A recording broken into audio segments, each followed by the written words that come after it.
SCP-682, the hard-to-destroy reptile. SCP-682, known as the hard-to-destroy reptile, is one of the SCP Foundation's most infamous creatures.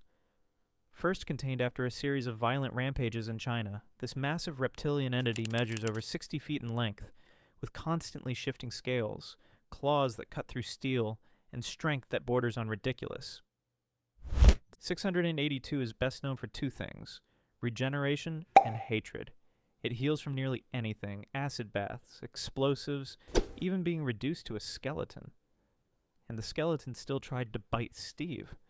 This is Steve, by the way, our unpaid intern. Say hi, Steve.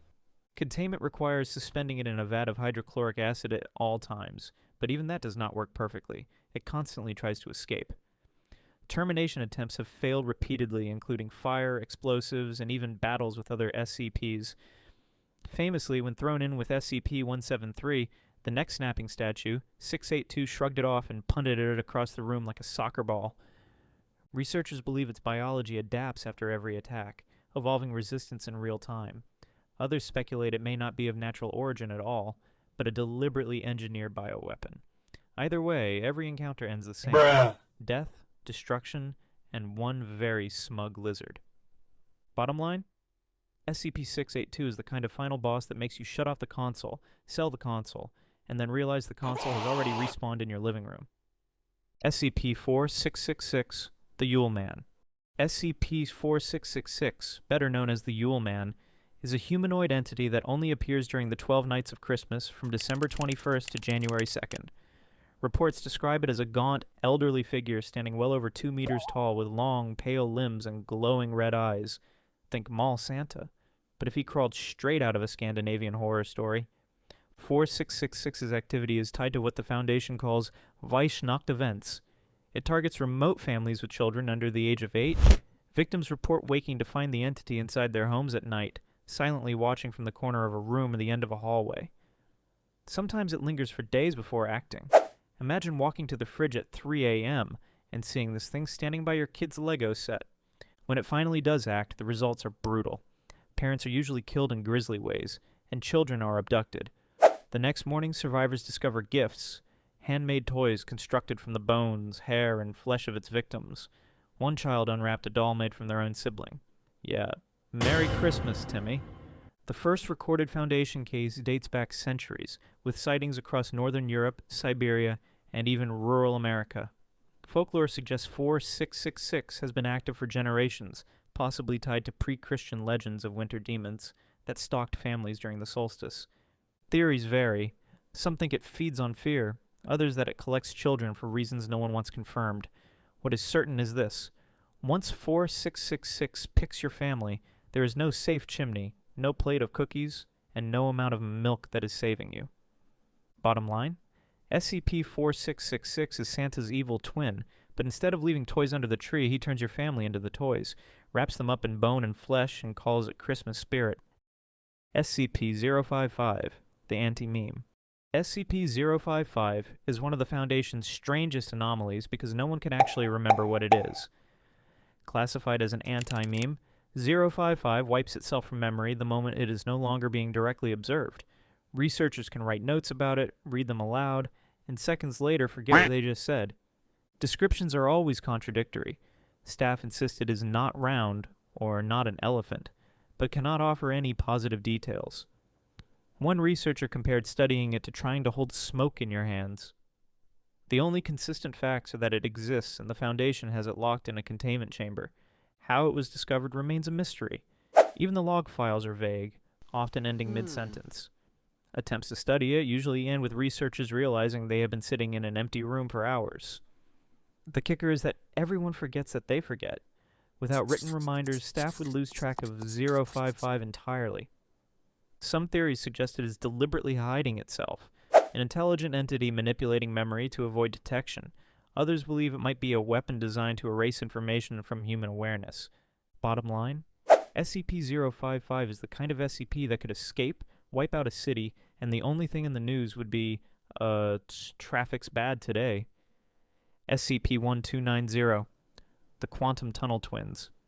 SCP-1290 consists of 2 futuristic chairs connected by advanced technology of unknown origin.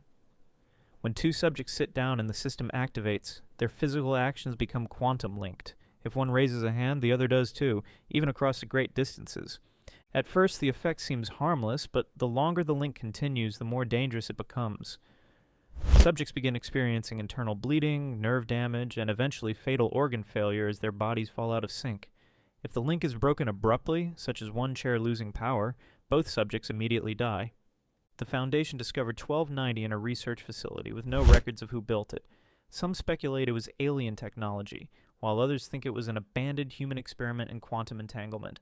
The system cannot be safely disabled once active, making each test a life-or-death gamble. Visual tests often use D-class subjects, or Steve, if we are short on D-class that week. Bottom line, SCP-1290 is the world's worst couples therapy. One wrong move, and instead of fixing your relationship, you're both getting matching body bags. SCP-1471, Mal0 1.0.0.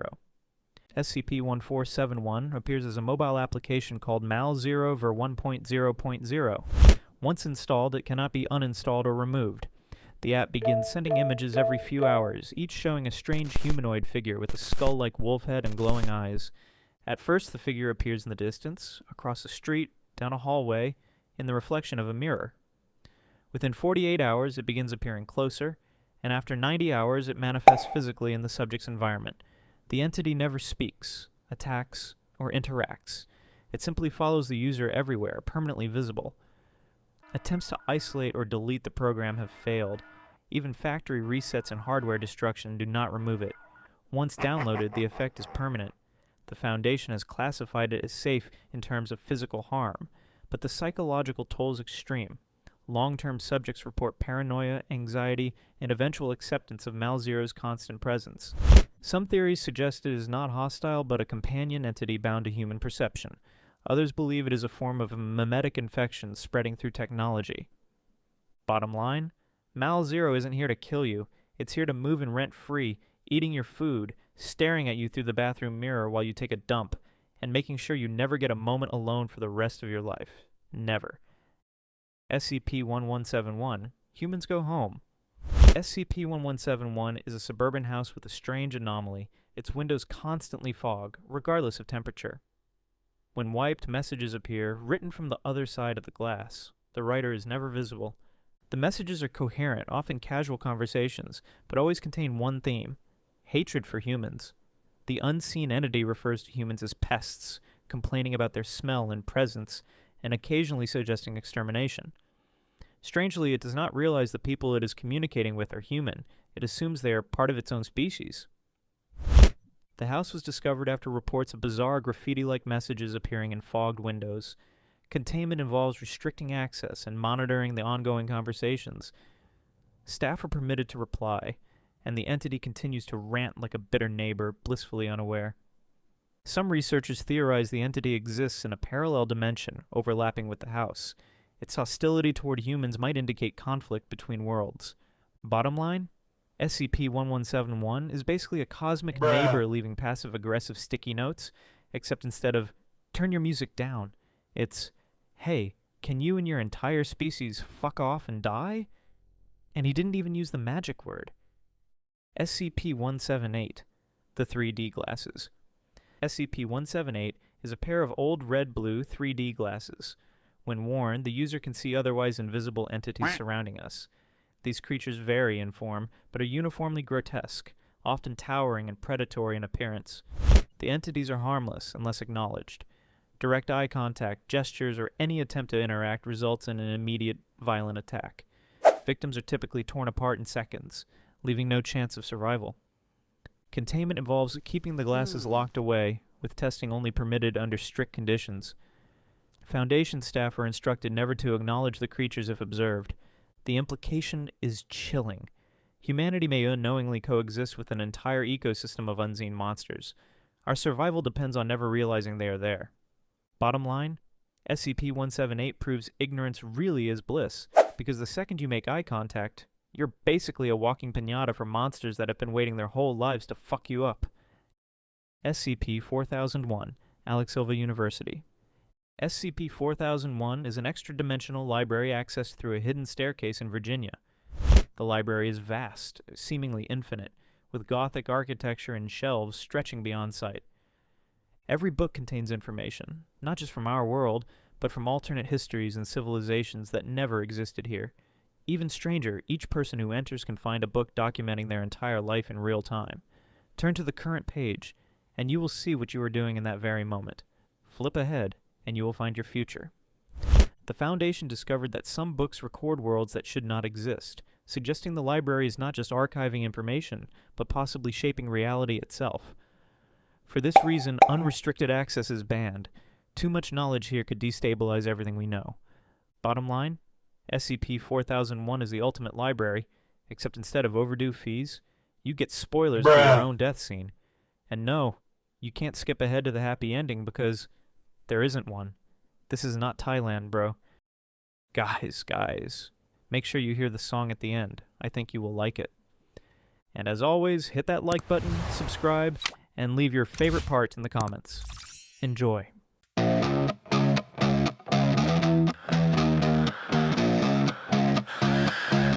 Most dangerous SCPs Part 3. Here we go again. 682 keeps crawling back, won't stay down.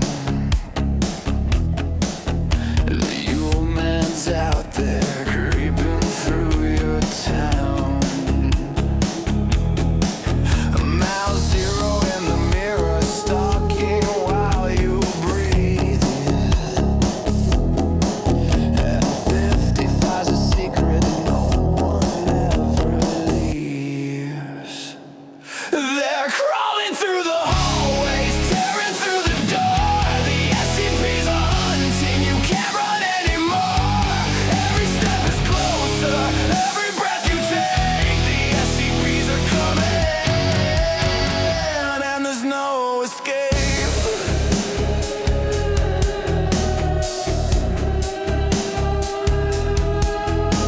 So 90 ties you up, your body rips apart. 1171's a neighbor with a cosmic broken heart. 178 reveals the monsters hiding in the room, and 4001's a library that writes your final doom. They're crawling through the hallways, tearing through the door. The SCPs are hunting, you can't run anymore. Every step is closer, every breath you take. The SCPs are coming, and there's no escape.